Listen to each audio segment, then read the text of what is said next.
Oh, wait, rewind the tape. Hi, guys. Welcome back to the third installment of our spectacular series. Oh, I shall we love that say? name. I love that. Yes, today we are going to be talking about Hocus Pocus 2, which I am excited about, but also at the same time, meh. But I suppose we'll get on to that when we talk about it. I love it when you give your full review in a sentence at the beginning. I love that. Just in case you don't want to skip through the whole thing, that's kind of what I thought. Yeah. Anyway, before we get onto that, how are you doing, Ruth? I'm okay. It's been a difficult week. My mum's currently in hospital, so that's quite difficult. But we're getting through, taking life day by day. Yeah. Not because we want to, but because we have no choice. It's the only way to cope in these situations. Yes, but even before that, I just feel like it's been a hell of a week, a really stressful week. But yeah, I just thought I'd share. And I know that I know this sounds cheesy, but even in the most difficult times, there's always other people who are going through the same thing. So I just feel like it's always good to share and remember. And my mom is a very big personality, so it's just very strange seeing her ill. But yeah. How's your week been? Relatively uneventful, apart from a crazy night out. A crazy night out on Friday. I wasn't there, guys. I'm just living vicariously. Yeah. So I'm not proud of it, but just another one of those God, how did I get home? But I think I know how I got home, and I think that the security guy at the hotel that my friend was staying in was just after he'd been can you get home? And I was maybe yeah, I can. Probably of watching me walk around for half an hour or something. I'm exaggerating, or maybe not exaggerating timelines. I don't know. I think he was just okay, I'll get you home, don't worry. And I say that I think that that's what happened because usually a telltale sign of how and when you got home is your Uber receipts. And I didn't have any of those. I didn't have any cash on me. So I kind of... I will say that Uber receipts are not running on time. They have been for me as of late. And I haven't yet received one. And I haven't got a receipt. Well, this was for Saturday early hours of the morning, and I'm still receiptless. So how did you get home? Maybe he paid for it. That's what I'm saying. I did so nice. so that's why I'm saying he's very kind, but it could have been a hotel. True, I don't know. True. Was it a nice hotel? I have no idea. It's a really nice place. Yeah, it was probably they probably thought, let me get this girl home. This happened. She needs to get herself home. Yeah, and it was just one of those annoying ones where the blackout starts way too early in the night, if you know what I mean. No. No. Well, say you're going out with your friends and then you have no recollection from midnight or something. So I don't know if I've told you this, but I don't black out. You don't black out. Well, I'm one of those people. I remember actually, no, lately it's been getting more and more foggy. It's getting foggy. But when I used to get really, really drunk, I would remember everything. The world is split into two types of people, those that remember everything and those that don't. And I always try and avoid the ones by their memories don't. And those that are ashamed of what they forgot. Ashamed and worried that all the people that remember also weren't a hot mess. You assume that the people that remember couldn't have been as messy as you were because they had their memory. Yeah. So you're just fuck, don't say anything. Don't tell me what happened. However, I guess the other person could have been just as messy, if not messier. Just because they remember, it doesn't mean, and you don't, you know? Yeah. Anyway, basically that was my excitement for the week. And boy, it was. That's not the what actually happened, right? The story. Yeah. It has made me think. I wouldn't say made me realize and maybe like spurred me on to be more outgoing and adventurous when I go out. But like, I do not go out like I used to when I was younger, and even then I didn't really do it. But you know, when you go out and you like the concept of like being on the pool, and you're with a group of friends who are like, that is the goal. So you're kind of going out to be with those friends, but also everybody knows that everybody's looking out for someone. Yes. And so you're just like, we'll chat to people, you'll chat to everybody. You might go up and engage in conversation with somebody. I probably would have done that. I would have waited. But anyhow, I don't do that anymore. I haven't done for quite some time. But I also I'm not friends with people like, I'm not, the friends that I see on a regular basis are not friends that are like that. We're kind of like hang out, catch up. We're talking to each other loads, probably about how we never speak to anybody else. Yeah. But yeah, there's a whole world out there for the taking if you so choose. Good luck with that. Guys, this is the most cryptic thing ever, talking about a night that no one went on up here apart from me, but whatever. I've been outside. They can read between the lines. But guys, please be safe out there, because... Oh God, please don't do what I do. Please be safe. I remember when I used to think life was for the take, I'd get myself in some fucked up situations. Yeah. And then I'd be like, definitely spoken about this. Don't do that. So the moral of the story of my weekend is just be careful out there, especially as we're coming into what I call, as if I coined the phrase myself, silly season, which is like the run up to Christmas. Oh my God. There's so much going on. We've got Halloween coming up, then there's like bonfire night, then there's just like guys, I have to general Novemberness, and then December is just mad. Yeah, I'm sure this is an international issue, but this is how it works in England. So in the lead up, 3 days before Halloween, the fireworks start and they just don't stop. It goes on for weeks randomly. Bonfire night, there's obviously supposed to be fireworks, but all around that. So at least until like mid-November, there's just constantly fireworks. And then in December, you just randomly hear fireworks. Honestly, sometimes it never used to be like this. I feel like it used to be more organised, like fireworks here, fireworks here, fireworks here. Do you know what I mean? On designated days. And then the kids in the street with their firecrackers. Yeah. And they don't even do it when it's dark. Well, welcome to Brixton, baby.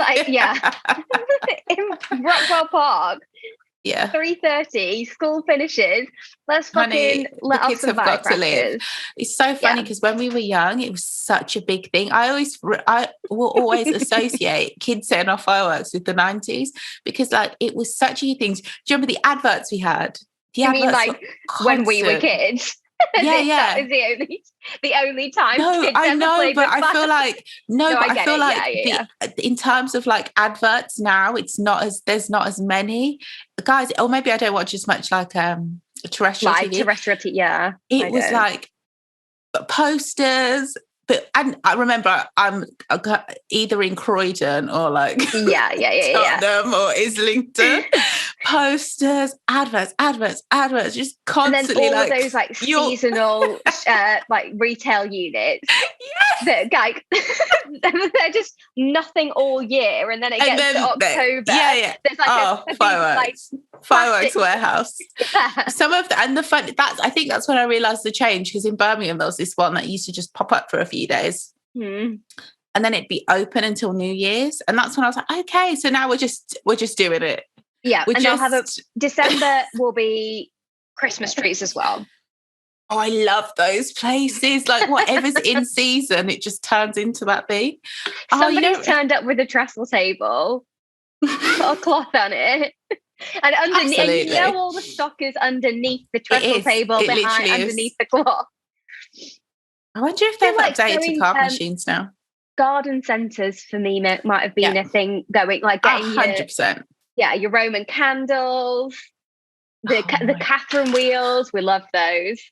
Do you know what? These are the things I miss about Christmas, because it's not like this for me anymore. That's when Christmas was really like a thing, an affair. Maybe it was when I was, because I was We didn't younger. do fireworks at Christmas, but it was No, we definitely never did. like bonfire night. We would, But we crack off wouldn't some even do, fireworks. we never did fireworks. When we were very small, obviously we all had sparklers. Yes. I have always, I know this sounds like such a basic, I love sparklers. I just think they're magical. Same, They're of course. so good. I'll never forget holding a sparkler and being like, this is amazing. Writing your name. And then when they run out, it's always such a thing. You're always so upset because it's like, what? Yeah. Oh gosh, but yeah. We'd go to the fair on bonfire night when we were like in our teens. Yeah. I loved it. It wasn't until I was 16 where I actually because normally if I go out to like fireworks, we call it the bonfire. If I go to the bonfire, I'm there for the candy floss. I'm just messing around. But there was only one night where, obviously seeing the fireworks, there was one night where I actually just stood and watched the actual bonfire. I was like, oh no, this is amazing. Not the fireworks, they're stressful. No, I get it. You're just looking at the things burning in the fire, the flames dancing. I loved it. The wood. Oh, and I love the chucks smell. a guy on.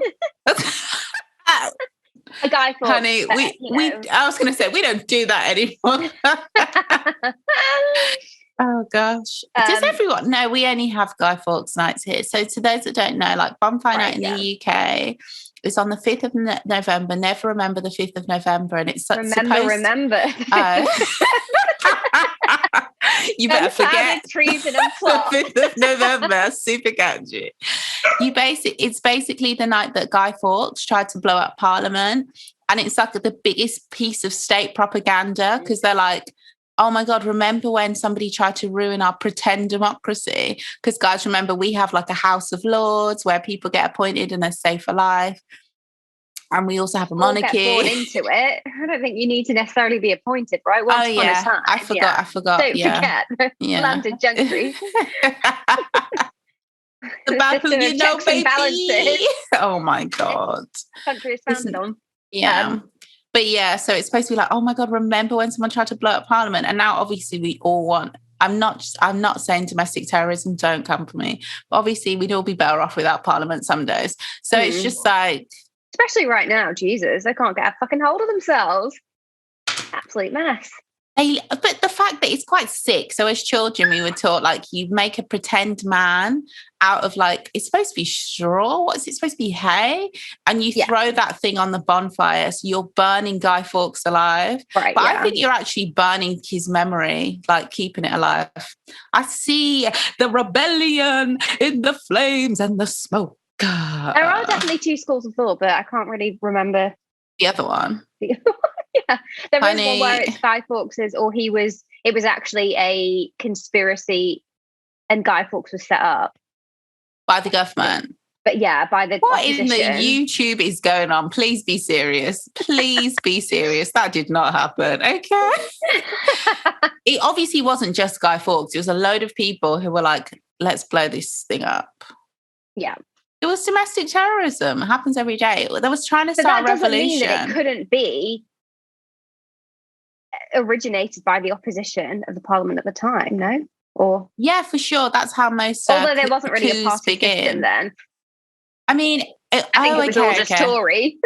Hey. This is a one-party race. 10 Tories and one really wealthy guy who was like, I don't think we should own people. They called him Enlightened Jack. Fucking hell. But I also do need somebody to keep my house and garden.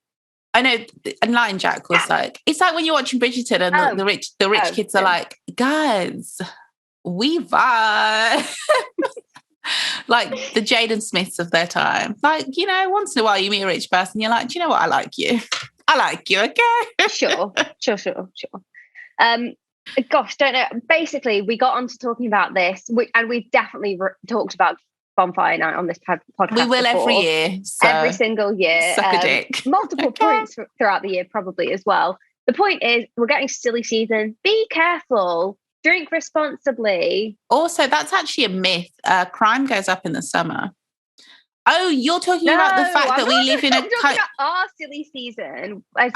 From now on, everything I was saying this to Sim.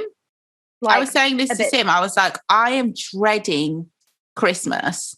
And by Christmas, I just mean England in December. I just feel like everyone's broke. We're living through what are we calling it? Recession, credit crunch, cost of living crisis, whatever we're calling it this time. Everyone's broke. But spending. Yeah, so everyone's acting manic. There's no the mental health support isn't there, There's a lot of things that have gone wrong. A lot of people passed away during COVID. So there's do you know what I mean? There's a hangover of that, and then there's no getting better. It's just getting worse and fucking worse. And do you know what British people do when times are hard? Drink and fucking shout in the streets and sing football songs. It's about to get real laddie. And do you know who's going to be in the middle of the circle singing Sweet Caroline? Me. Because I have had it. Yeah. Honestly. It's the only way. But I was saying I'm dreading it because I'm just not in the mood for that behaviour. I just don't want to deal with that this Christmas. I just don't. But honestly, now I'm right there with you guys. I take it back. Sometimes you just gotta. Honestly, you're either with me or against me. Real talk. And let me tell you, if you're walking down an English street and see a drunk man, you're against him. You don't have to do much. Don't look him in the eye. No. You can get a certain sense, and maybe if you hum along to what he's singing, he might give you a thumbs up and leave you alone. Yeah, it depends. But, he's either going to be racist, sexually harass you, or just sing in your face and walk off. Don't forget getting on the tube during this time. The big groups of people, the hordes of people. Yeah. Someone pulled out a fucking boombox from somewhere. Oh my God, if it's a good song, do you know what? Count me in. Do you know what I love? When, this is so bad to say I love this, but I do. When someone is, I just think it's the most British thing, when someone's a bit drunk, not by themselves, but pretty much by themselves, maybe with one other person, and they just start singing. I love, and the other person's like, shut up. I love that. I'm like, sing your song, Vicky. Enjoy yourself. I love that. Oh my God. I hate when it's a football song though. Sometimes that can be intimidating. Oh, true, unless it's Sweet Caroline. Unless it's is that a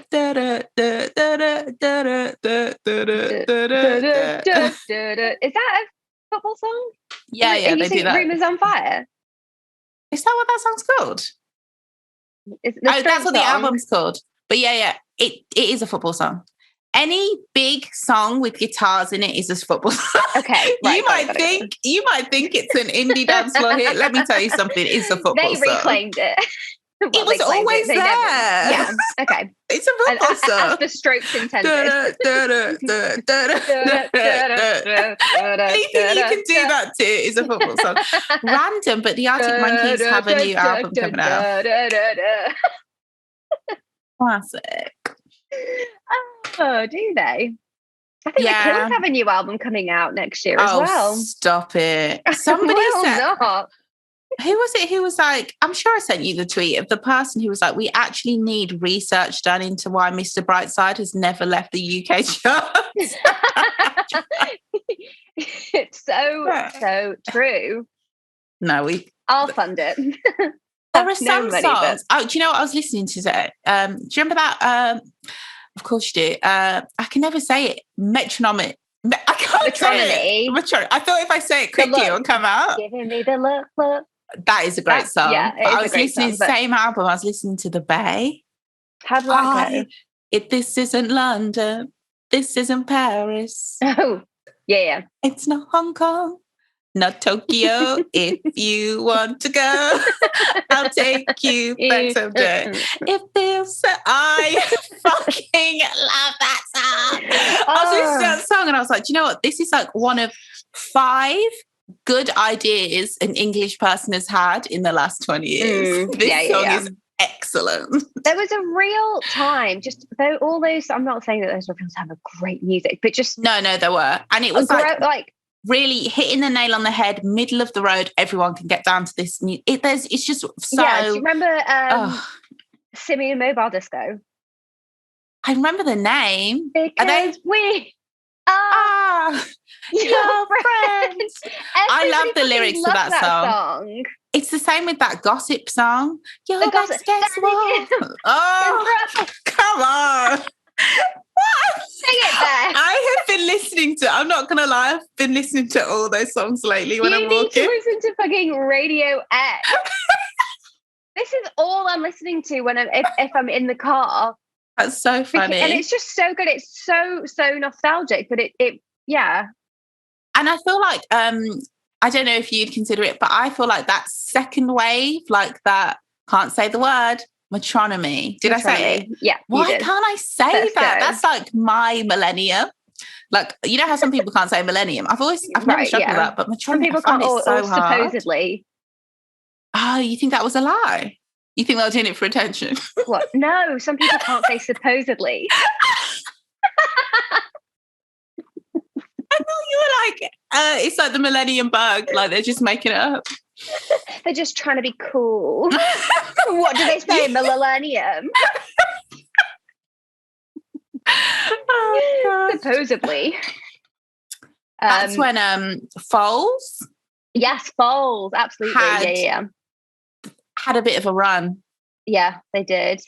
Oh God, that was a great time to be at a party, because that the thing is, post Klaxons or around the same time, just after. Post. It was after. It was like, that's why I call it like the second wave. Yeah. It was like you'd go to a party at that time.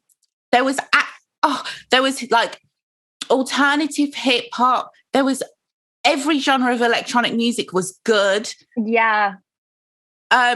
There was such good R&B, kind of weirdo R&B music. Shout out to the Weeknd and Frank Ocean, no shade. Then it would be like you'd get to this indie part, and the indie was like tropical indie. It was a vibe. The whole party was good. Yeah. Like, it doesn't matter what genre of music you like, there was something on the table.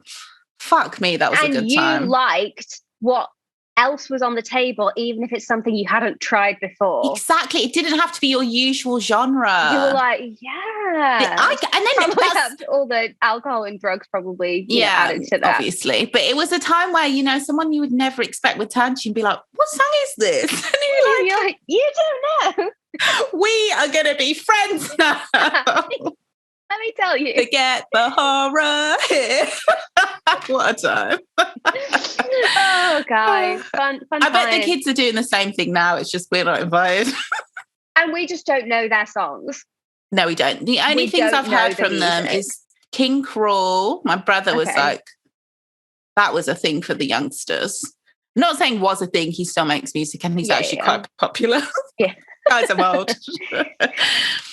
Oh, I said I'm old to this woman who was visibly like getting towards being elderly. You can't do that, yeah. I forgot. Yeah. I forgot old means something. I just throw it around. Well, it's like when kids say to us, I'm so old, and you're like, please don't say that. And also stop promoting ageism. In that moment, I was like, this week I've really come to realize that ageism is just in our language. It's coded. Like, when we call ourselves old, that is also feeding into ageism. Yeah, like, true. It's dumb. Sometimes it's not like I feel bad about feeling old. It's more just like, wow, it's more like recognizing that you've now lived decades and decades that you remember, not just like when you were in your 20s, it was like, yeah, okay, you've technically lived a couple of decades, but a lot of that is, you were a child. Now we've been like adults for more than a decade. And I feel like coming on to 2 decades. I'm an adult now. Yeah. Well, I've been allowed to do what I want for 2 decades, but I feel like from 30, I feel like I started like making more reasonable decisions. Yeah. But also realised something else. Sorry to make this breakthrough week. And I can't wait till this really sinks in, because I really struggle with this idea that like if I flop today, I'm flopping forever. Like, it's gonna be bad. If you live long enough, you inevitably opportunities keep coming your way. And if you're not ready today, you might be ready tomorrow. You might be ready the next day. Yeah. It's almost impossible. And as long as you keep trying, it's kind of impossible for you to stay stagnant. And I had this thing in my head, and I guess it's ageism, that if you don't catch on quickly, like, do you know what I mean? You get boxed out. That's it. Yeah. But I don't know. I'm starting to feel like maybe that's not true. Like, you just keep chipping away and doing your thing. And just, if you're alive. Yeah. A nibble will come along. And who knows when that next nibble might be a big catch. I can't hear nibble and not think of cheese and tits, which is insane. Yeah. Tits? Yeah. What do you mean? Like nibbling on a nipple. Yeah. Oh, wow. Okay. Do you know what? On that note, let's get into what I like to call the part of the episode before we talk about the latest episode of House of the Dragon. Because we need to talk about it. Let's say skip to the end if you'd like. So we'll have about like 5-10 minutes on Hocus Pocus 2. Not me laughing like a witch. Wow. That's how I laugh, guys. Finally, and I am glad that they did it, that, you know, we've got this sequel to one of the absolute greats, in my opinion, the greats of Halloween cinematic or like spooky, just witchy films, family films. Family films. Hocus Pocus, the original. In my opinion, the sequel doesn't touch. Do you know what? Maybe because I'm feeling emotional. The end of the sequel, you know, when guys, obviously we're going to spoil the end of the film. Like, if you haven't seen it, it doesn't matter. It's literally a children's film. It's been out for a couple of weeks now as well. So get over it. They'll probably save it for Halloween. It's nice to watch it, especially if you actually have kids and stuff, or you have little cousins and nieces and nephews. Shout out to the nieces and nephews. Love them. And I guess daughters and sons if you've got them. Boo. Too much responsibility. No, I'm joking.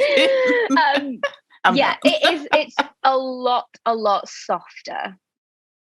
Okay, I'm glad you said that, because this felt, I was like, am I too old? Because obviously the first time I saw Hocus Pocus, I was very young. So it was, I know this sounds silly, but I was genuinely gripped. Yeah. I'm not scared, but it was like it was like one of the most fascinating films I've seen. I was like, but it still is. I don't know if you rewatched it before. I didn't have much time. So I rewatched it last year. Jenny and I did this like backyard cinema like thing. It was fun, and then so this year we've got tickets again to see it, but with a live orchestra, because you know how I love that. Stepping it up this year. But it is genuinely a good film. Plot is there, acting is there. What isn't there is diversity, which this film ticks off. Yeah, but then don't make it diverse and then not as good, because now it makes me look bad. No, I'm joking. That was a joke. That was a joke, guys. So the first one genuinely is amazing, and it is gripping because there are more twists and turns. There's a point where you're like, cool, the Sanderson sisters are like dead, they've done it, they've saved it, and then they're not dead, and you genuinely, the first time watching, you don't know. Yeah. So I felt that was lacking in the second one, but I don't think it was about that. This one felt like a children's film. Like, it was like, when I started watching, I was like, okay, this isn't for me. That's the first thing I realized. It's for children. Yeah. And there are children's films I can watch, like, but even with the good children's films, there are limits to how many times I can watch them. Apart from like Toy Story, there aren't really many children's films I can really get into. This really was a Disney children's film. And then like Disney Channel pure. Yeah. But it was good because it reintroduces it to a young audience. That's the whole point of these things, right? Yeah. It was all right. I feel like the cast wasn't bad. I feel like they could have just gone a bit more, dare I say, camp, a bit more fun, silly humor, like a bit more Unbreakable Kimmy Schmidt. Do you know what I mean? And I think they had elements of that, because there definitely were points where I did laugh like out loud. Not because I was like genuinely funny, but because I was like, I'm chuckling. This is silly. This is funny. It's cute. It's silly. This is dumb as hell. It's dumb. But just the main like plot of it just fell a bit flat for me. And without having Binks the cat, Thackeray Binks, like I'm just like he's I really needed the cat. An incredible character in the first one. They could have introduced more like. But it was because I felt like this one was like this one had a moral. It was about sisterhood, yeah. Yeah, it really was. And to be honest, I can't lie. As much as it was like a bit like, the message of the film really hit. And I don't know if it's maybe because of like what's going on in life, but like when her sisters were disappearing and she realised that there is literally no point living if she couldn't have her sisters no point having powers. I was getting upset. I was like, don't leave her here, not on this planet.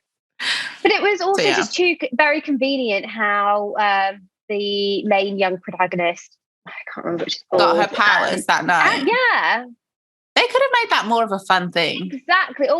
Is she the descendant of that witch that the Sanderson sisters, the young ones, first met? Like, come on, give us a bit more. It's just a bit too... I needed something a bit more... I needed more plot. Yeah. You're right. Yeah. The kids, though, the young Sanderson sisters, those kids were brilliant. I thought the mannerisms were so good. I thought the casting was good. Like, it was good. The guy who plays the mayor, I never remember his name from Arrested Development. Tony Hale. Tony Hale. He was so good. But I just felt like it could have been a bit more. But again, they're not making anything of him, and this is supposed to be like a long descended line of tyrants. Yeah, it just felt like a straight to Disney Channel film. And I guess that's what it was. And I should just relax. I guess. The trio, so we've got Bette Midler, Sarah Jessica Parker, and Kathy Najimy, as returning again, reprising their roles. Brilliant. I thought they were great. I thought they looked great. Like, they didn't look so much. Oh God, I hate to bring age into it. After we were just talking about ageism, but it's been like what 30 years since. No, they look like original. They still look, as if they could have just woken up. Yeah. This makes me nervous for that new sister act. I can't lie. I'm like, oh God. I was just thinking about that actually. We're just not in an age of blockbuster family films, not even sequels. We're just not I know Marvel are doing their thing, but like think about like the 90s, like blockbuster family films were really fucking good. Miss Doubtfire, I know I bang on about it every opportunity. It's a fucking love good it film. It's so good.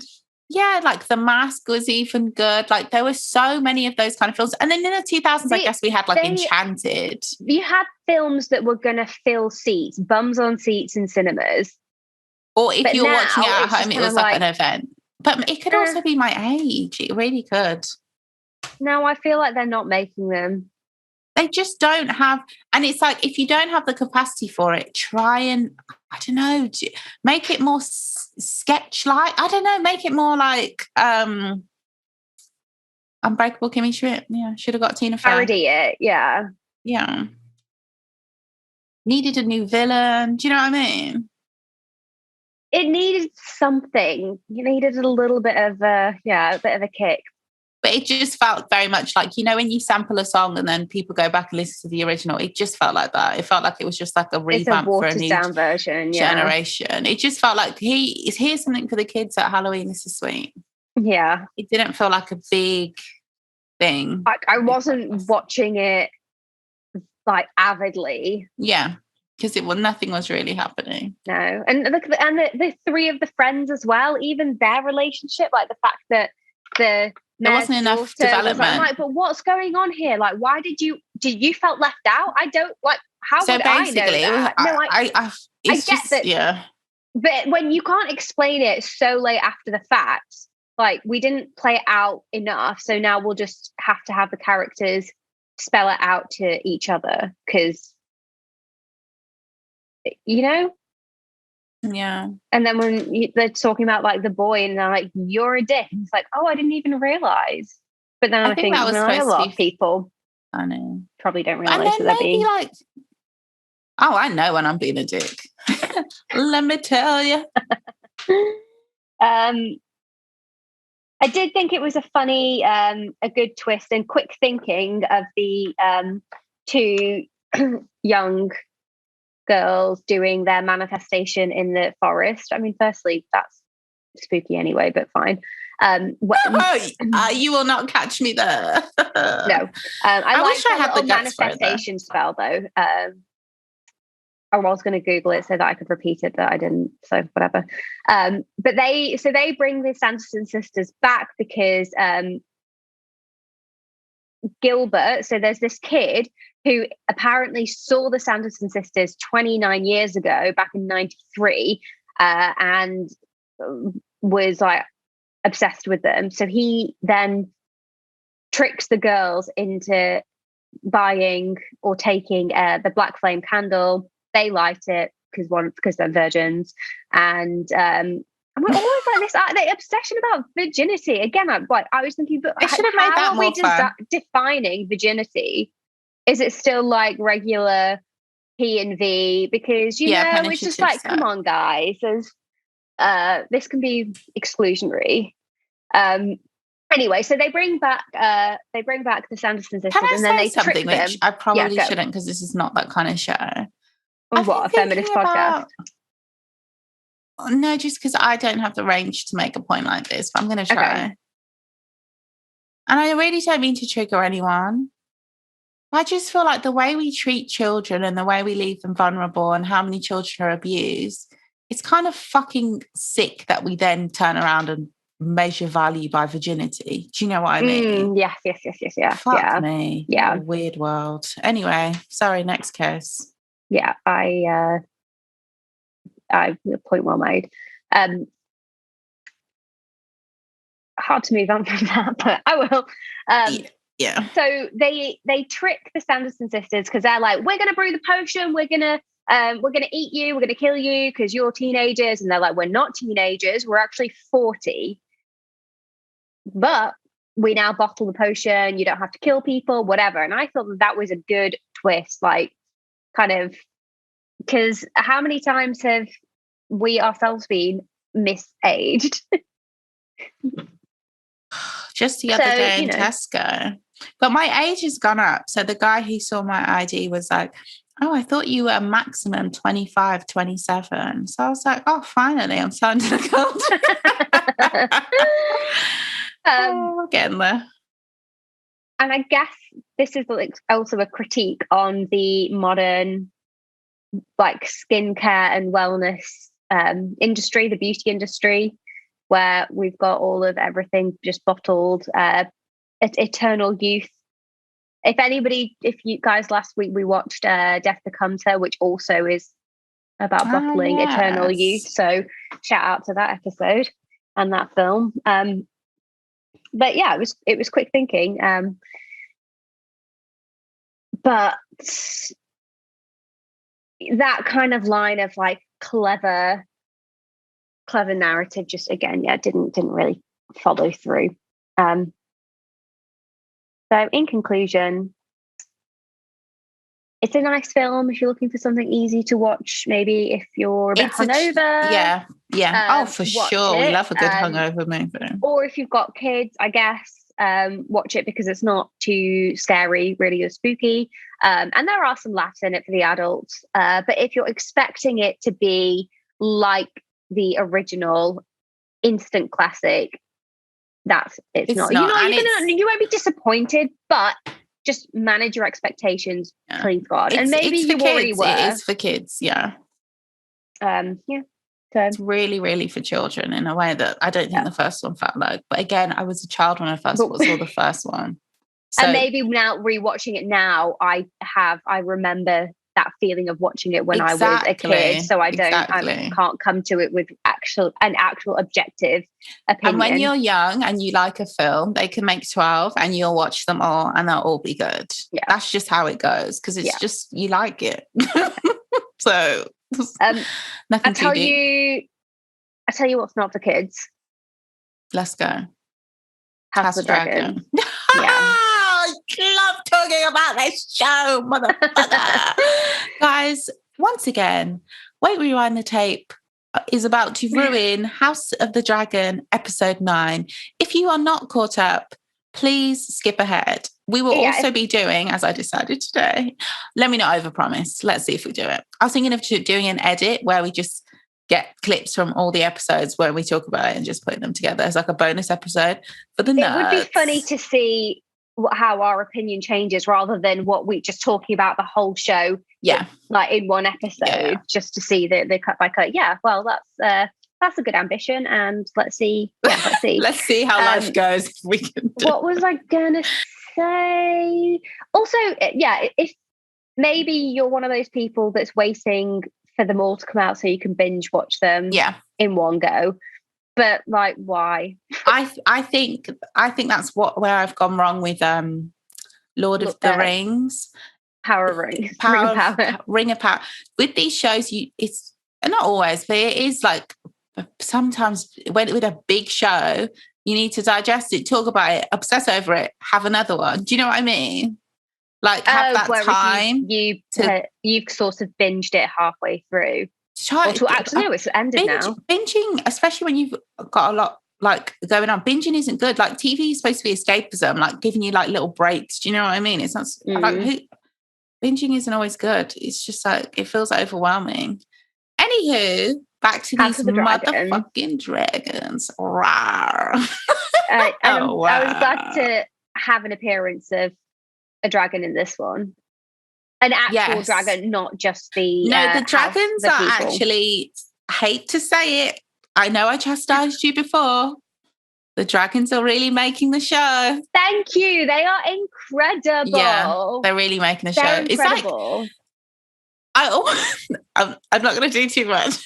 I almost just want to show up the dragon. Like pick a dragon and show story. Who rode you? What happened? What battles were you in? How do you decide, okay, I will listen to you? Because you can smoke everybody out. So how do you decide this one person, okay, sure, I'll obey you. You don't have to obey anybody or anything. And have you seen the preview for next week? No. So there's a big old motherfucking dragon. That's all I'll say. Is it this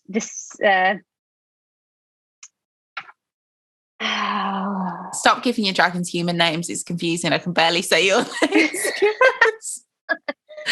So confusing. Yeah, can we just we get it. It's Targaryens, bloody hell. Jesus. Honestly, seeing these lot, I understand Dany a lot more, as in Daenerys, because she always seemed. I know. Dany. I'm sorry. I didn't even mean to say it came out. I was like, shit. Now I look like a nerd. Dany Targaryen, right? So me and Dany. She's got like 3 dragons, and she can command them all. Sorry. That is fucking impressive, though. True. Yeah. That is she's a beast. And also, not just that. Now I'm like, okay, you seemed like more extreme before, but now I've seen your family. You're like quite a chilled You have compassion. Targaryen.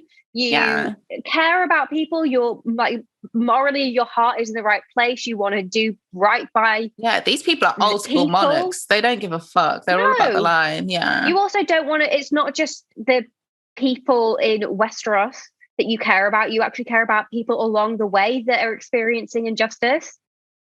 True. Justice for Dany. Honestly. They said white savior to Hitler.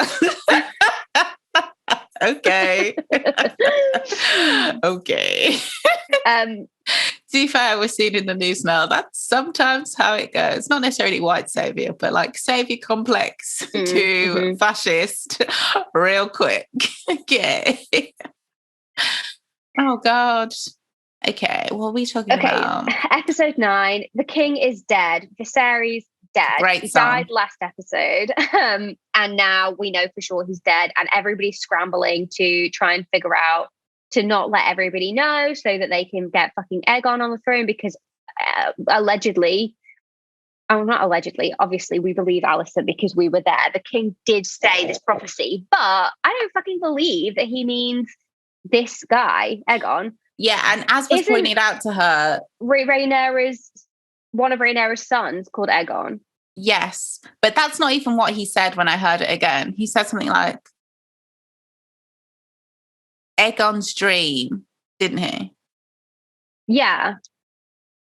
The prince who was promised, it's you. He was saying to Rhaenyra, you are the prince that was promised. Like, you are the one who will bring forward the prince that was promised. Okay, does that make sense? Right. He said, it's you. And she was that, but she took that like, because he's just blabbering. So she's like, it doesn't make sense. That he's talking to Aegon. No, she thinks that, oh, I didn't even think about it like that. Yeah, you're right. I thought she just meant like, as in, he was just blabbering. And when she said it's you, as in it's you who's got to make this happen. But no, to be fair, she heard it's you, Aegon. And okay. But then what you're saying makes a lot of sense as well, because that's obviously, I think that is what it is. Because from what I've seen, Dany is descended from Rhaenyra's, that line. So obviously at some point they're gonna. Also, must say, I hate to say it, but I will. The Queen, what is her name? Alicent. Yeah. Hate to say it. Hate to say it. Hate to say it. Spit it out. What a performance. Oh, yeah. When the king is dead, I feel like the way she reacts is she just hits it on the head. Yeah. Plot holes. Okay, I have to talk about what the fuck is with this feet thing? It doesn't make sense. Oh. Why did they put that? They just wanted to put it in. And everyone's saying that everyone's fine with incest, but can't handle a foot fetish. It's not the foot fetish. We're not talking, like, guys, listen, we really have to say that we are not shading all, like, the foot people out there. No issue there. It's just been with some great feet people. This is, like, there's an imbalance of power here. Not that. Okay, this is what confused me. When she got her feet out, I genuinely thought she didn't realise that would do it for him.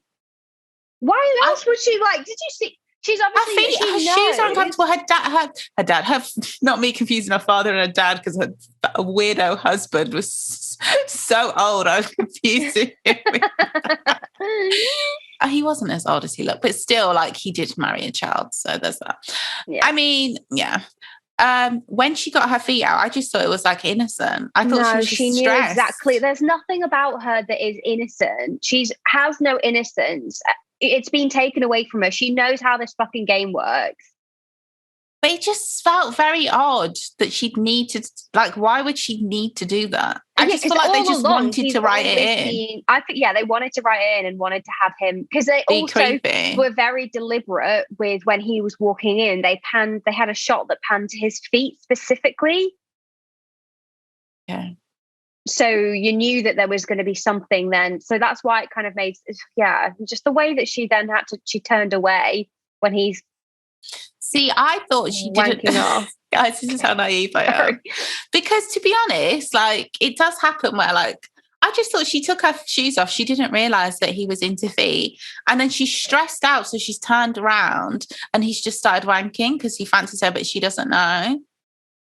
I genuinely thought that happened. And then I went on Twitter and I was like, No, yeah. Oh, God. Naive till the day I do.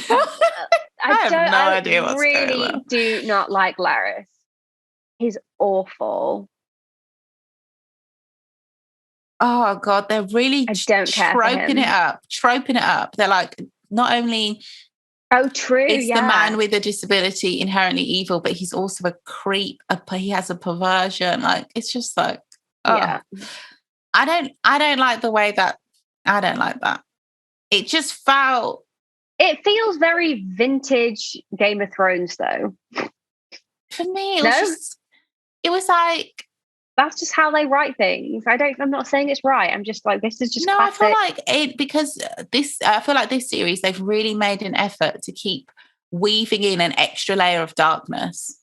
Like even in when they went and the children were fighting each other, and then you realise come from? That's what I'm saying. It's like they're really. I know it's that they're trying to say this is medieval Westeros, so it's way darker. They're really like amping it up with the darkness, because before it was like these people are evil and they're plotting against each other, but now it's just like, no, these people are like depraved. It's disgusting. Yeah.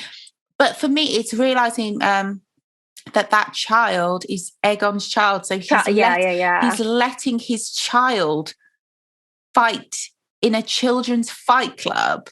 Well, many of his children. I only saw the one.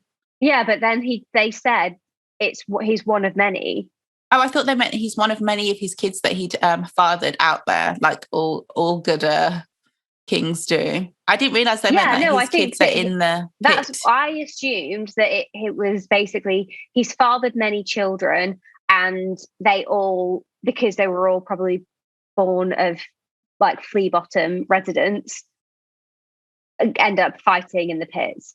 Because he's fucking I'm sorry, sick. this is my thing. But if you're going to the pits and you see your son who looks exactly like you, because you're on that side of the family where apparently only the Targaryen genes count, you see your son who's visibly your son, don't you maybe get him out of the pit?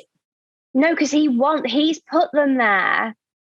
Why? That's the point, because that's what that's why he's not allowed to go to the initial brothel that Sir Kristen Cole and the other brother went to, because she was like, he's not allowed here anymore. He's like tastes more indiscriminate. I took that to mean he's just sick, and he like I think he like sires children, and they go fighting, and he then bets on them. Maybe this wasn't developed in it at all, and I've just imagined all of this. No, there's definitely a further depth to it, because when they said that his tastes more depraved, I thought they meant, oh God, what, he's going to a brothel where he can abuse people or something like that. Well, like Joffrey.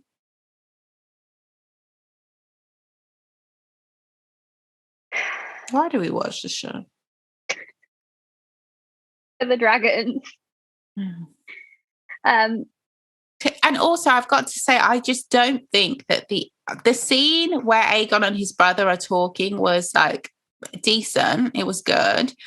I still don't think the way they're depicting the character matches what he's actually doing.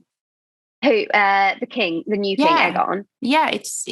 I don't know. I feel like we're about to get to know him. Maybe the way that he acts is kind of like he is just not kind of exactly like he's just a sot and a drunkard and just like philanders around. But then what we hear about him is that he's like horrifically like quite depraved and probably a bit evil, which is more in line, I feel, with the way that the brother acts, and also the way that we've seen him behave with Rhaenyra's kids and the Valerian kids. Yeah, but maybe he's now got more self-control. I don't know. I just don't think he's adding up. I think I don't know. Anyway, it is what it is. We need to see how it pans out. You're right in the episodes to come on. It was Sunday. Strong.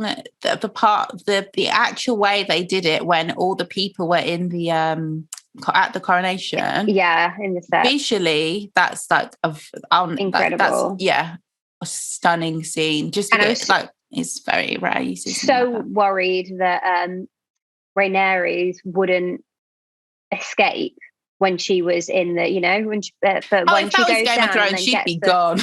Yeah, she'd be dead.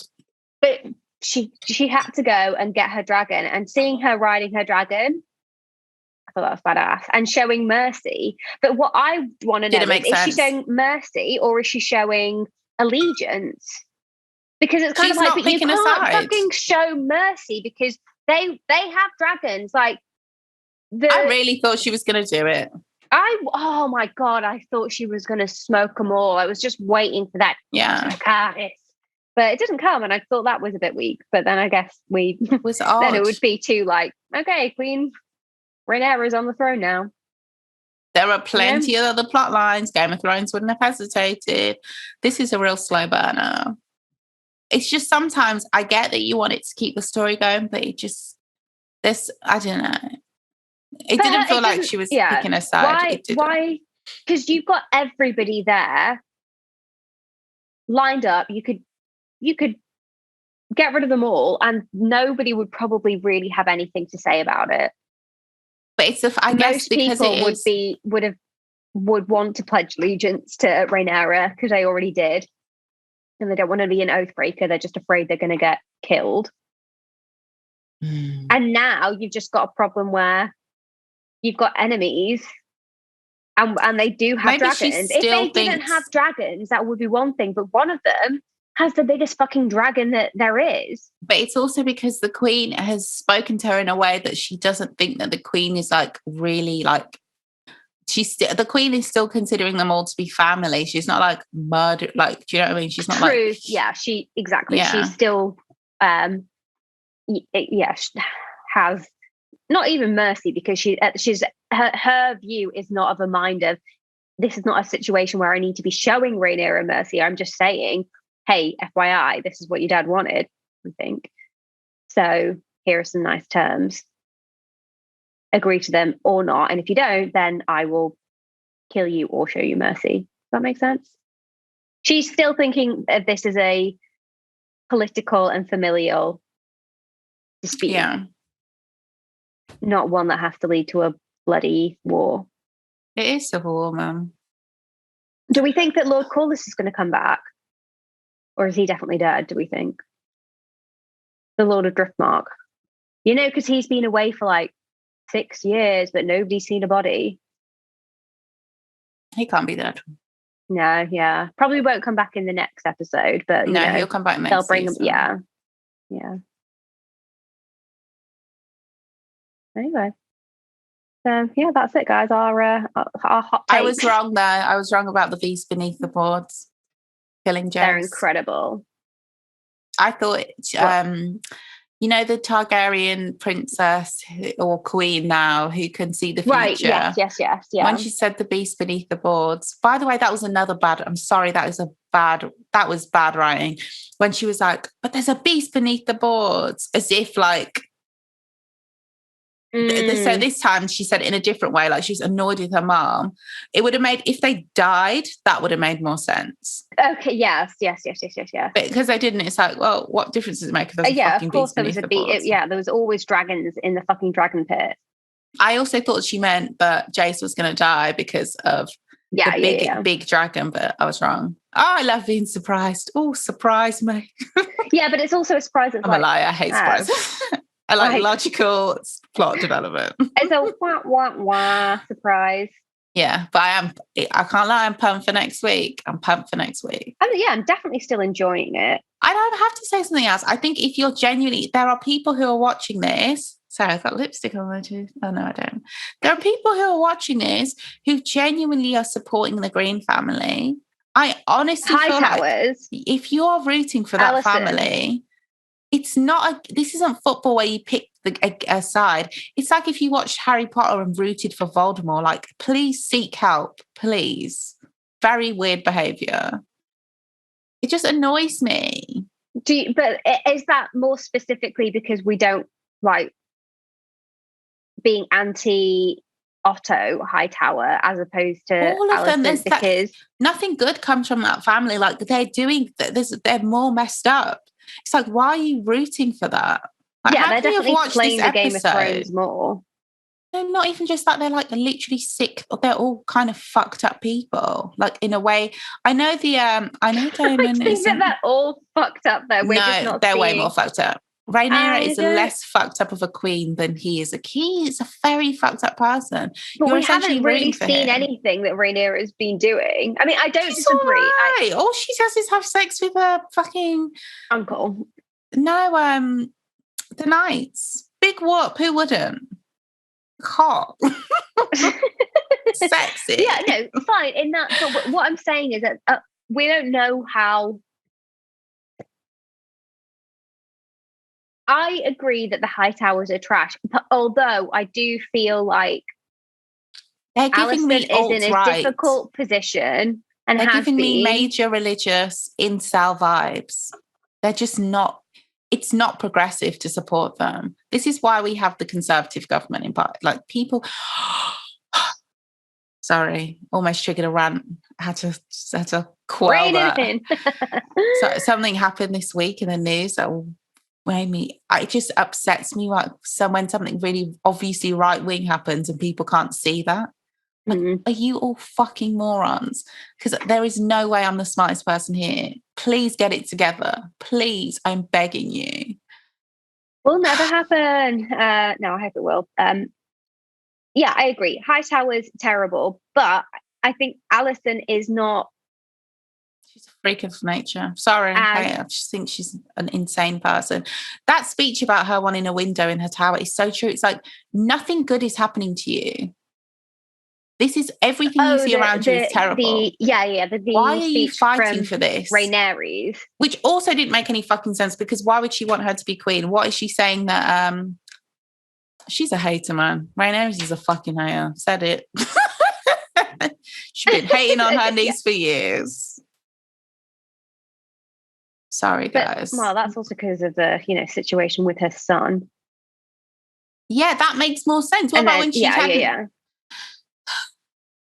But to be fair, how are you going to take my queendom and then say that your daughter is going to be the first female heir? Please take several seats. Not on my throne, you fucking freak. If you're concerned about women's rights, stand down. Wait, I'm confused who you're talking about now. Okay, Rhaenyra's her brother will marry. Took her throne. Yeah. And then turned around and was like, okay, but my daughter will be the first female, be the first woman heir and be the queen. It's like, well, that could have happened if you just let me have my... Oh, yeah, but it was never going to let that happen. No, I know, but he's acting like he's like a... Had the, those hashtag... a real brainwave, yeah. What do they call them? Hashtag girl dad. Yeah. Shut up. I hate those girl dad people. Shut the F up. Women really do have value, and I'm proud to be a father of one. Okay, freak. Sorry, but they've only had value up until when my daughter. Now she has changed everything. Because it's not she inherently is sexist. Me. Yes, because she has my genetics. Rhaenyra's is a bit of a wild card, I guess. Who knows what she's going to do? But we know for sure that her line, nothing will. I think Rhaenyra will be on the throne. Do you mean Rhaenyra? No, Rhaenyra. Yeah, Rhaenyra, because that's the line that gets down to Dany. We must stop calling her Dany. We know her. She's Dany, man. She's our girl, Dany. You love her. Our kid, Dany. Yeah, absolutely. On a fucking dragon. Guys, accents aren't our thing. Please bear with us. This is work through these difficult times. Okay. Yeah.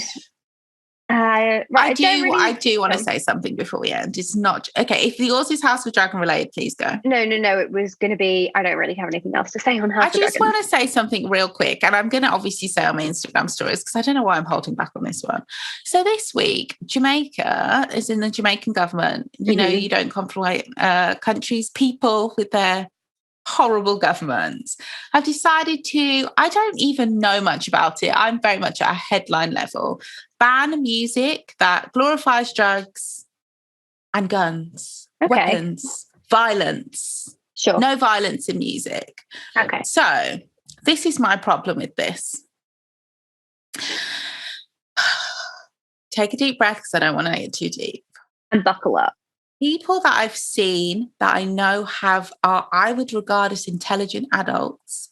This is why Instagram is bad and Twitter. When I see somebody who I respect like something, it triggers me. Because I don't mind if people see that and they're like, oh, this is bad. Or if people who I don't know maybe are like, oh, yeah, because I'm like, oh, the world's full of morons.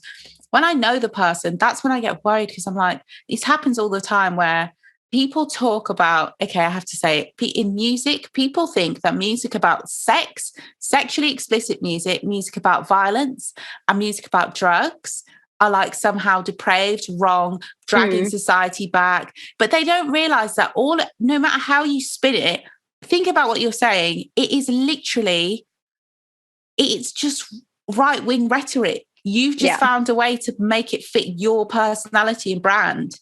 It's literally right-wing rhetoric. It's censorship. Sex is not inherently dirty or wrong. There's nothing wrong. Even if somebody's telling you about their vagina, their pussy, the juice that drips out of it, there's nothing inherently wrong with that. The reason that makes you feel uncomfortable and you look down on that is because you've been taught to look down on overt sexuality your entire life.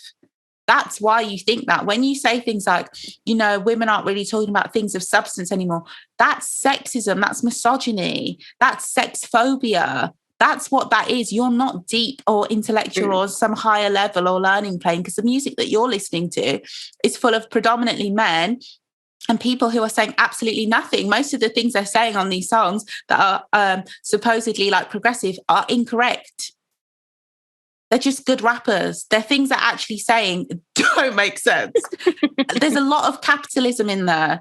In those progressive rap songs, it's just mostly just capitalist rhetoric. Like, people don't even know that. I'm just like, okay, fair enough if you don't know that, but just at least respect and understand that things that are even violent music, right? You can listen to someone say the most violent, horrible things. There is nothing wrong with saying, this music makes me feel uncomfortable. Yeah. I don't want to wake up and hear about who shot who every morning. There's nothing wrong with that. You especially just don't have to listen to it. This is a true story. Okay, now I really get it. You're really uncomfortable. You're like, why would anybody? Why is this okay? But then you've got we to watch understand. all sorts of things on TV. Sorry, can we everybody like losing their shit over Dharma? Mm-hmm. True crime is huge, even before Dharma. Even like fucking true crime podcast. That's that is also sick. That's also real things that have happened. But it's like, people. And also, what about horror? What about these genres that leave? What about games? What about Call of Duty? And I know these are all things that at some point in history have been demonized and people say are inherently wrong or bad. And I do think you have a point if you say something glorifies something. But my problem with, if we're talking about violent crime, we know violent crime is fueled by poverty. So it's not the same as criticizing like Call of Duty, which is just like when what you're talking about is the military and the way people are like, young people are recruited in the way it's glorified. You don't like that. That's different. But even then you can't, censorship doesn't work. And like, I just want people to understand that drugs really triggers me. Like, if you have such an issue about it in music, then why don't you like try and prevent people's access to it in real life?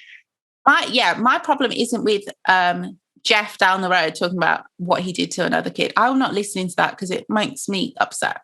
Yeah. But then I also listen to what Jamaican's called gunman music. I love that music. Are you kidding me? When I'm really stressed, I don't want to listen to somebody telling me to heal the world. I want to listen to somebody telling me they're going to go outside and shoot everybody dead. And I don't care.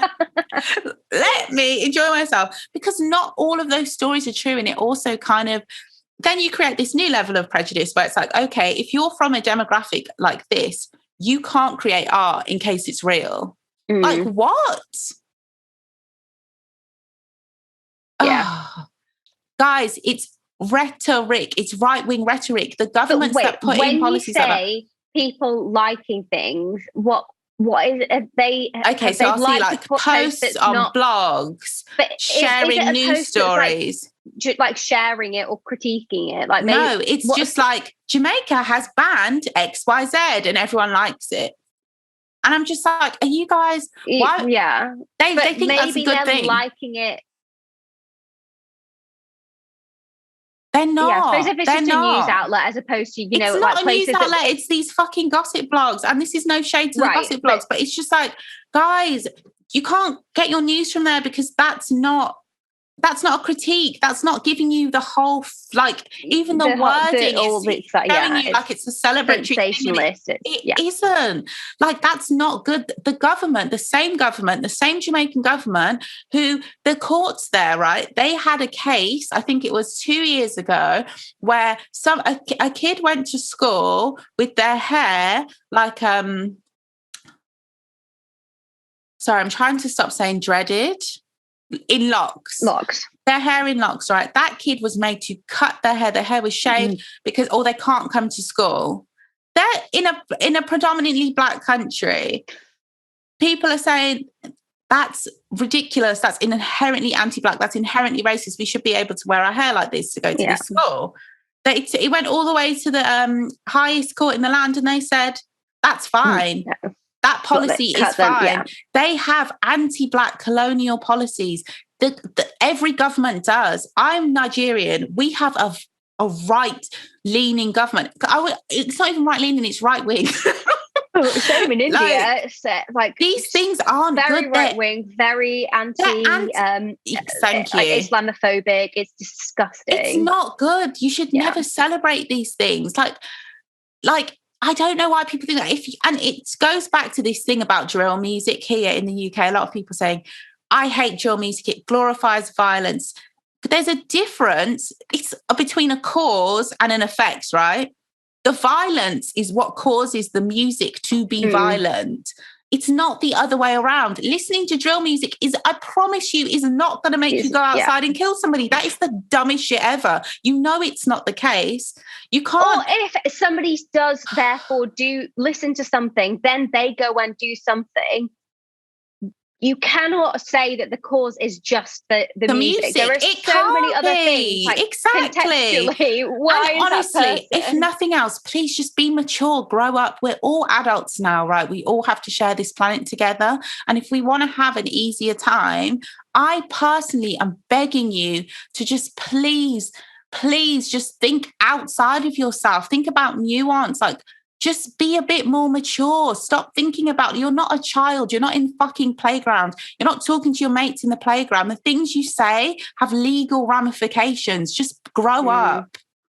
Fucking music. Please be serious. In a country where the gap between the rich and the poor is so vast and the government's chopping the money, they're eating the money every day. You think they give a fuck about the average person? They're banning music that glorifies drugs. You really think there is access to rehabilitation centres for Jamaican people? Please be serious. It's not going to stop the drugs. It's not going to stop the drugs. And the same drug culture from Jamaica. Jamaica's a home of like hemp culture, weed culture, right? That same culture that's been explored. Everyone loves it in the world. They're loving it. They're calling it ganja. They're listening to all this music, listening to reggae. They're loving life. While actual Jamaican people are being persecuted. Are you crazy? Why doesn't that bother you? Do you know what? Jamaica as a country has given so much to this world. And it just irritates me so much how little people care about Jamaican people. This has been bugging me for a while, clearly. Sorry, guys, especially if you're English, because there's nothing in England without Jamaicans. Please be serious. God, all the music you like, ska music. You think you came up with that? You think you came up with wearing Doc Martens and a teddy shirt? Please, you did not. It was Jamaicans. Show some fucking respect. Oh, sorry, guys. I'm just so angry lately. Everything that pisses me off. I think because I'm getting old and it's just like, I just feel like the world is not changing fast enough. I see stuff like that and I'm just like, how do you not recognise a right-wing policy? That's censorship. That's not good. Oh, my God. I wish a song would make me go outside and take drugs. Honey, if that was true, I would have tried heroin because that song Golden Brown, let me tell you, it sounds delicious. Oh, it's actually insulting to people who are going through things to say that, like, they're influenced and the originators of the music that have something to say, that want to express. I can't express myself. Pain or not even pain, just their life, something that's going on, things that have happened, real life. It's a documentary sometimes. You're not allowed to talk about it. But you know what? Do you know who can talk about it? Young Edward from Surrey. He can talk about gun violence and stabbing people. Yeah. Because it's fine for him. Please be serious. And just say, I am uncomfortable listening to music about violence. Don't say you're glorifying da-da-da-da-da-da. I wish I'd been through things some of these people have been through, and somebody came up to me and told me I'd finish them, because you're not going to tell me. You weren't there when I was going through this. You don't have the right to come up to me now and tell me I can't talk about it. Are you crazy? Be embarrassed for even suggesting. Sorry, guys. Oof. Just say you just don't like hearing about it. That's okay. There's loads of things. There's loads of gratuitous violence I don't like hearing about. Turn off. Don't listen to it. Listen to something else. That's okay. And just any politician. Watch things that I don't like. We don't watch extreme horror. Any politician that comes to you talking about crime, violent crime, unless they're talking about tackling poverty, they are lying to you. I'm not making this up. This isn't from YouTube. This isn't from some conspiracy theorist. This is statistical fact. This has been researched in multiple reports. The only thing to ever have been proven to decrease violent crime is a decrease in poverty. Period. This isn't your anti-vaccine flat earth bullshit. That's just how it is. Yeah. You don't piss me off. You'll listen to anybody say anything and believe them. And the one thing that's true, I don't know about that. Fuck you. Sorry, guys. Anywho. No, stop apologising. We're not sorry about this. I'm sorry to Jamaicans. We're sorry I know it's a very conservative country. Like I said, I'm Nigerian. I'm not stupid. You think they wouldn't... the average uncle in Nigeria, if you told them they were banning drug glorification, they'd be saying, good, good, good. My own family would be saying, good, that's good. We shouldn't be listening to that anyway. No one should be saying that nonsense. Let's throw in a bit of church. Yes, these are very conservative cultures. Very conservative cultures. Conservatism doesn't protect you from relentless abuse, which is what these man-made poverty situations are. They're trying to take away my music. What next? Honestly, you lot are trying to see me on my knees. I'll be if you see me crying outside on the street on my knees, just know it's because they've taken everything I love. I actually listen to Jamaica. Like, what are you lot on? If you want to listen to gospel, it's right there. It's quite good. It is quite good. Okay, it's very good. Leave me alone. Oh my God. Is there anything else? I'll shout out to the NHS. Yeah. Thank you. We've said it before much. And we'll say it again.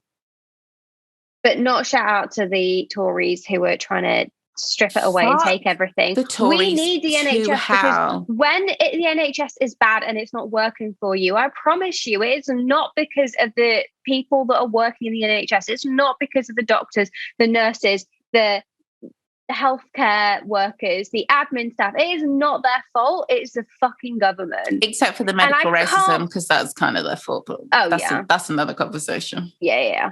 And I can't believe, well, of course I can believe, but now we've got fucking Jeremy Hunt, who... Sorry, but can I just say, the NHS. When are we allowed to vote? When are we actually allowed to pretend? In this democratic country, yeah. Do we get a say in this? Are we allowed? So if you don't live in the UK, shout out to you, Kansas. In the UK at the moment, our Prime Minister has been selected for us. We did not vote for this person. Because we voted. I didn't vote for any of these people anyway. For the party, or the nation allegedly democratically voted for the Conservative Party, and because we've had a string of people that have had to resign, we never get to choose who is the next leader. Only the Tory party gets to choose who the next leader of the party, honestly, and therefore Prime Minister is. Everyone who voted Tory, you're a moron, and I'm sick of sharing oxygen with you. I know there's a lot more to it than that. I know I know there's a lot more. That this podcast probably isn't getting to those ears. You would be surprised. What do you think? Natalie, okay, everyone you went to school with that has a good job now, 90% of those people are voting Tory. Don't get me wrong. It's not who you think. They're all Tories. believe that. I grew up in Blackpool. I well believe that. My point is, this podcast is not getting to those ears, I don't think. You'd be surprised. I promise you right now, there's somebody listening to this podcast who feels very ashamed. Look down at your feet. They're Look shouting down. Did you want this? Did you fucking want this? And again, you vote for a vibe, okay? The one time in life you need to do a vibe check is when you're voting, because basically, what is their vibe? Like, what do they believe in? That's what they're going to do. Yeah. Okay? Not what they're saying. Somebody's telling you. Previous job before they got into politics, guys. I'm just saying, if they were an editor of a newspaper, maybe they shouldn't be the next. If they used to work at a fossil fuel company. Not your guy. Not your girl either. If they're investing and opening in massive pork markets in China, apparently, again, not you. That's so for me, no thank you. But apparently for the Tories of this country, yes, please. I bet they're all what thinking, they want. What do they value? If somebody comes to you, right, and they say, we will cut taxes, don't believe them. If somebody comes to you and says, I want to increase the minimum wage, that's something that will decrease poverty. Do you see what I mean? That actually creates a safer community for everyone. Well, if somebody says, I want to cut taxes, but not for the people that it would actually help. That's what they mean. Super wealthy. But even if, you're likely in the middle, right? The fact that the idea that you're super wealthy, listening, even if you are listening to this, the idea that because there's so few people who are genuinely wealthy, right? Yeah. The chances are you're in the middle.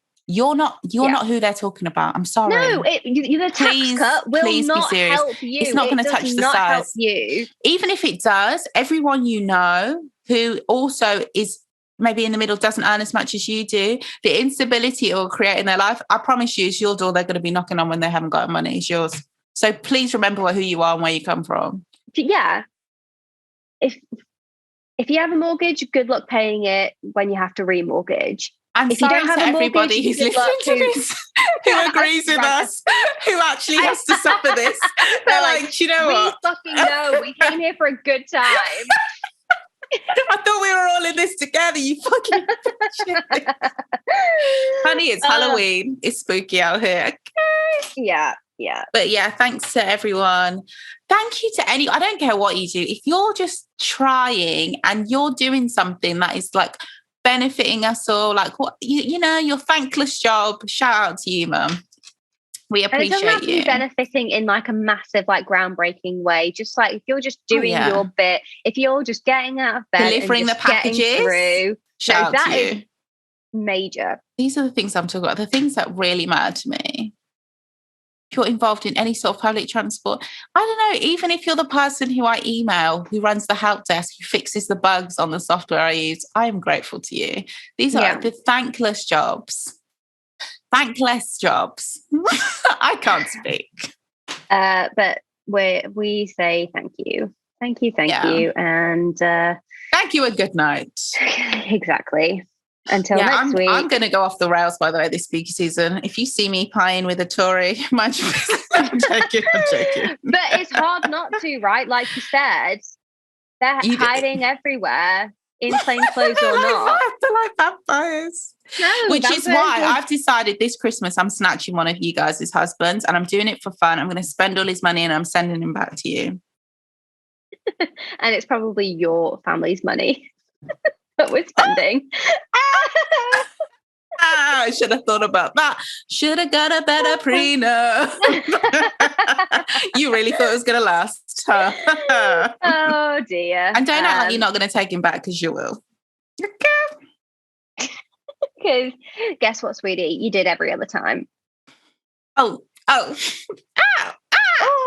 Oh. You know the times where we say goodbye, then we keep talking, and we probably should have just like cut. Oh, great! Now we have to cut the last 10 minutes because we're doing too much. Okay. Oh, yeah. Happy Halloween, guys. Happy Halloween, you pagans, as Skepta once said. Good night. Fare thee well. Tune in next week for Trick or Treat. Oh. Which is yet to be defined. How are we not going to just do House of Dragon next week? It's going to be hard. Yeah. It's going to be hard. Oh, you might have to get a 2-week special, and then we just don't speak to you for 2 weeks. I don't know. Anywho, we'll figure it out. That's our business. It's not for you to worry about. You have enough problems, guys. Okay. Bye. Bye. Oh, wait, rewind the tape.